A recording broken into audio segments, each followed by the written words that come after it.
I have watched that movie yesterday. It sounds understandable, but something is wrong with it. The problem is not the movie, and it isn't really watched. It is the clash between have watched and yesterday. Isla, how can one small time word change the whole sentence? Because yesterday is finished. When we name a finished time, English normally uses the simple past.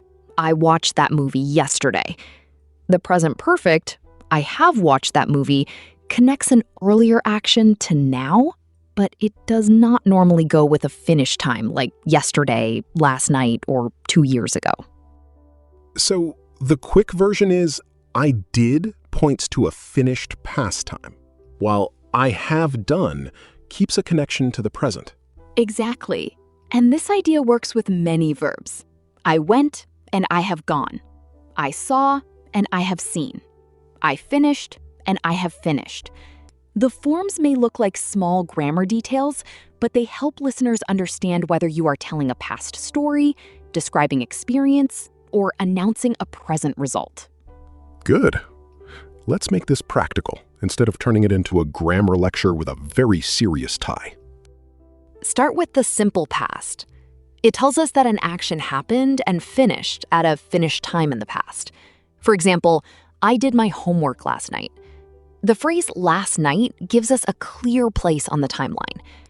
Other examples are I cleaned the kitchen after breakfast, we visited the museum on Saturday, and I called Maya yesterday. So the pattern is subject plus the past verb. With do, the past form is did. Right. Try this line. I did my homework last night. The important clue is often the time expression, not the verb itself. Which expressions usually push us toward the simple past? Yesterday, last night, last week, 2 days ago, in 2022, and when I was a child. They all describe a time that is complete.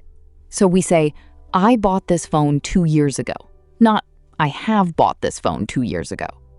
We say, I called Maya yesterday, not I have called Maya yesterday.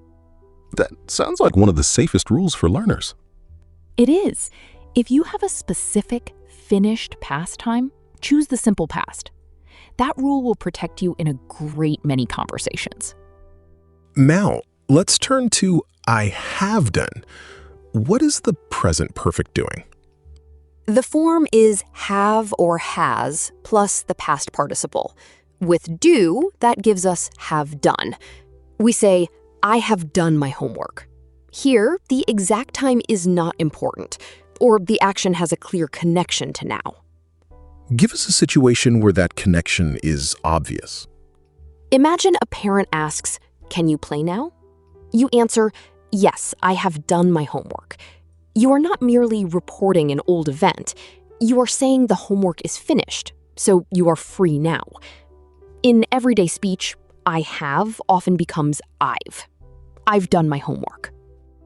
So, I did my homework last night answers one question, and I've done my homework answers another.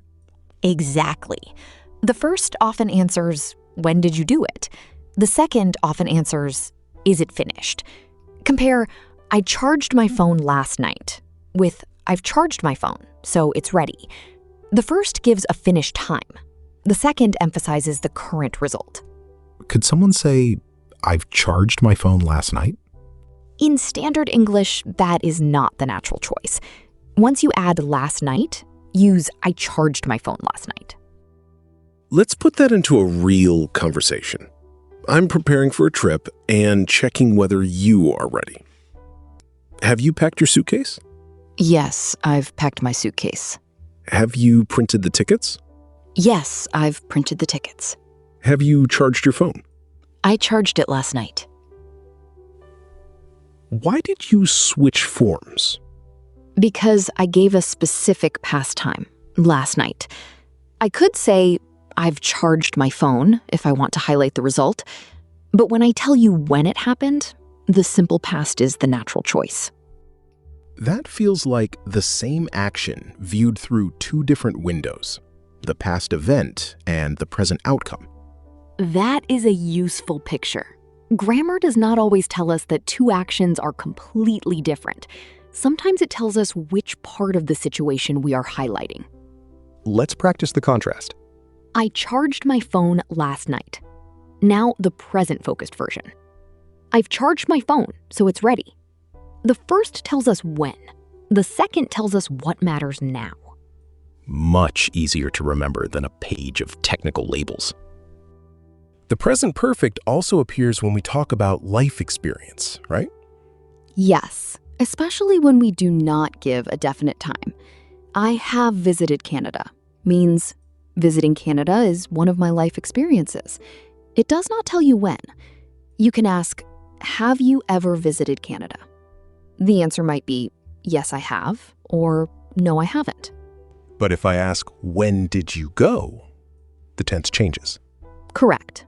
Then I might say, I went in 2019. The first question asks about experience up to the present.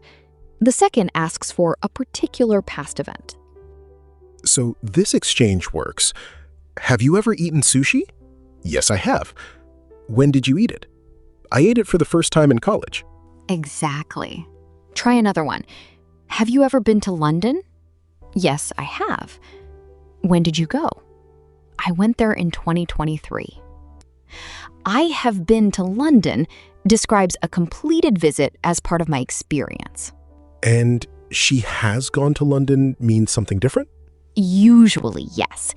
She has gone to London suggests she went there and is still away or has not returned. She has been to London usually describes a visit that is complete. That distinction between been and gone is sneaky. The words are close, but one can suggest the person is still away. Context does a lot of work. The same is true with did and have done.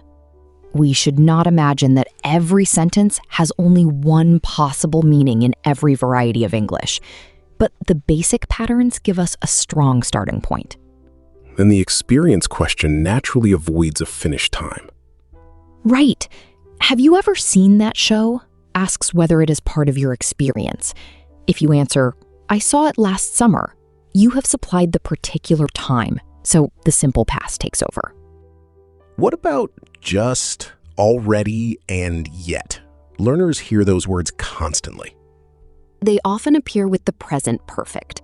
In many varieties of British English, people commonly say, I've just finished, I've already eaten, and have you done it yet?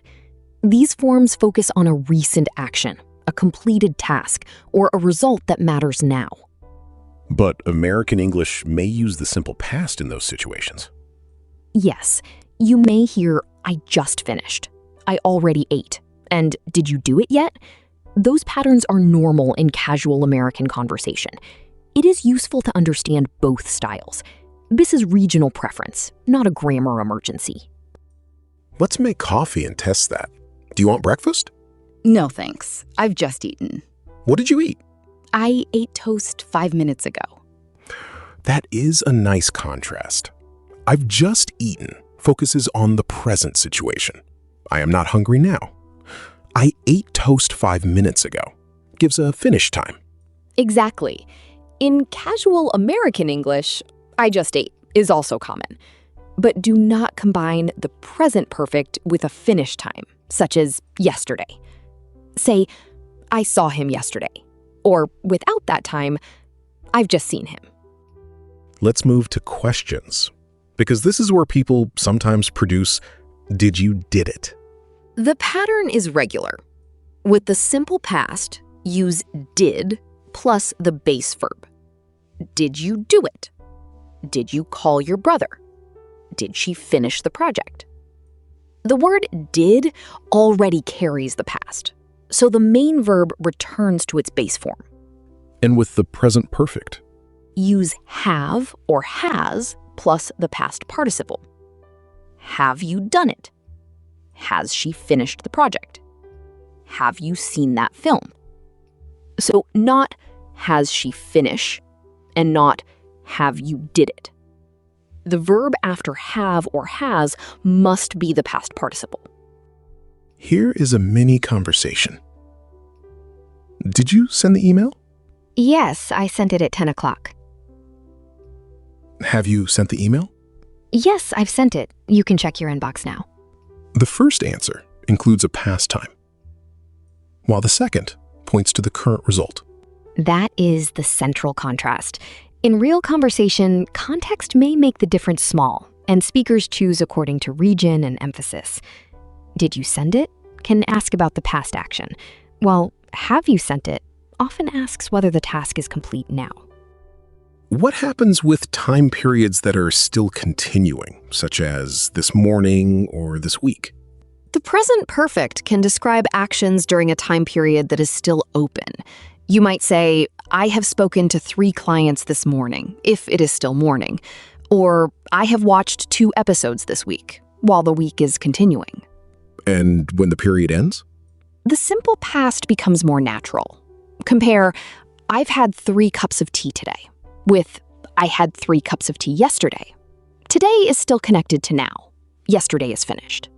If you drink 3 more cups, we may need a separate lesson about ambitious beverage decisions. That lesson may be very popular. So, the time expression can depend on whether the speaker feels that period is still open? Yes. Do not memorize every phrase mechanically. Ask whether the time period feels complete or connected to the present situation. English speakers may make different choices because they frame the time differently. That explains why learners hear more than one form and wonder which one is secretly correct. Usually, context is doing more work than the textbook examples suggest. Now, let's discuss situations that began in the past and continue until now. For those, the present perfect is very useful. I have lived here for 5 years usually means I moved here 5 years ago and still live here. I have studied English since 2021 suggests the study began then and continues now.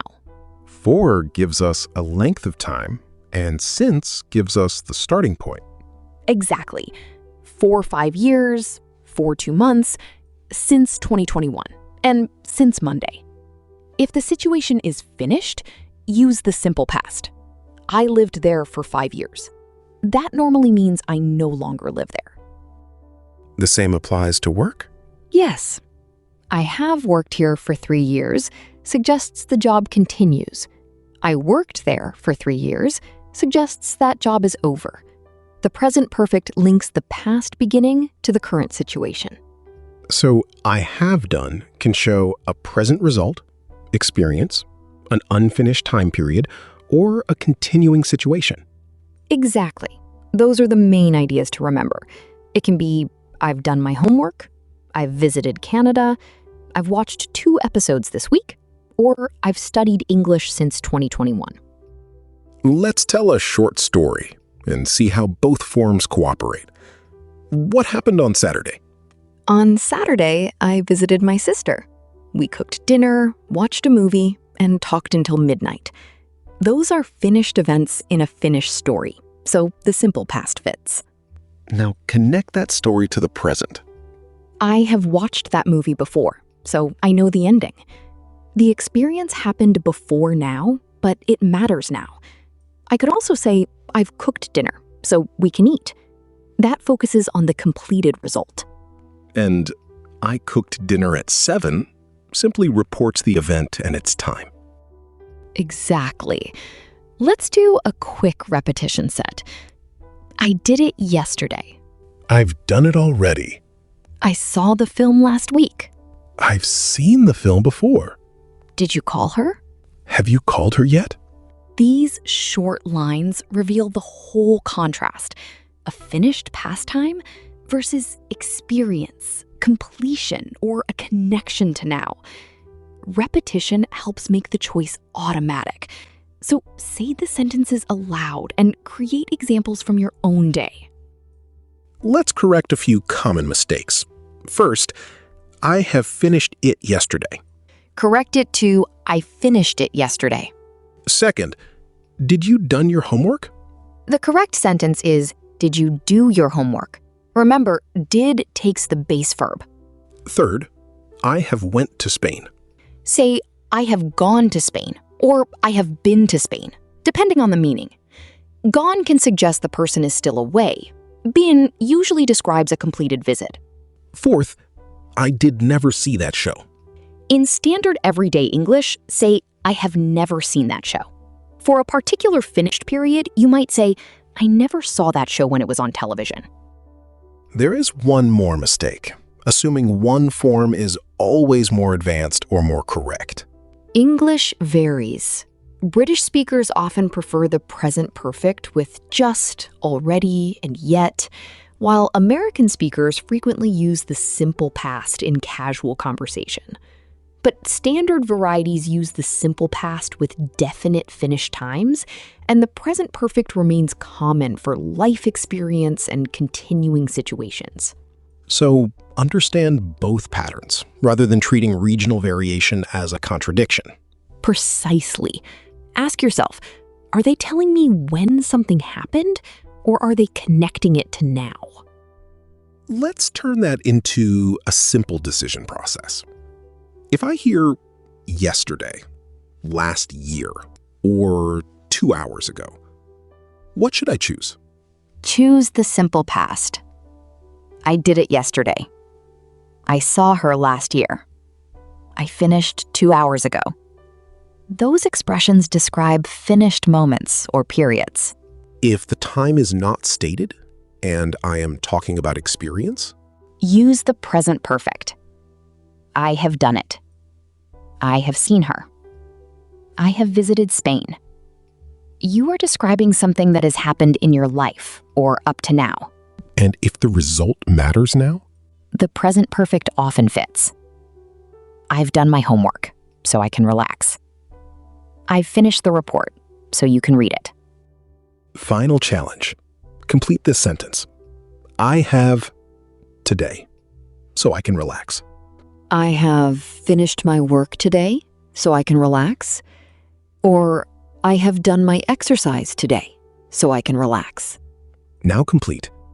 I, yesterday.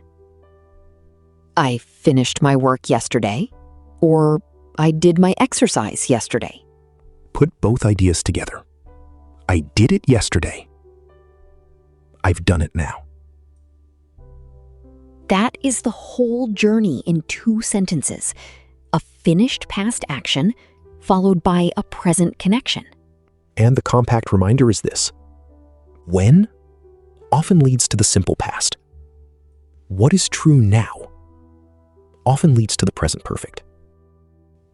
Do not worry if you need time to choose. Native speakers also use context, tone, and regional habits. Start with reliable patterns, listen carefully, and practice pairs such as, I watched it yesterday, and I've watched it before. Make the examples personal. I called my friend last night. I've called my friend, so we can make plans. I went to Spain in 2023. I've been to Spain. The more ordinary the sentence, the more useful the practice. Grammar becomes easier when it lives inside the conversations you already want to have. Write or say one sentence with I did and one with I have done. For example, I watched a video yesterday. I have learned a new grammar rule today. Or, I did my exercise this morning. I've done enough for now. That may be the most useful sentence in the entire lesson. It is grammatically sound and emotionally practical. Thanks for listening. Keep noticing whether you are naming a finished past time or connecting an action to now, and keep practicing those short contrasts. Until next time, keep speaking, keep repeating, and remember, the grammar police are friendly, but they do carry dictionaries.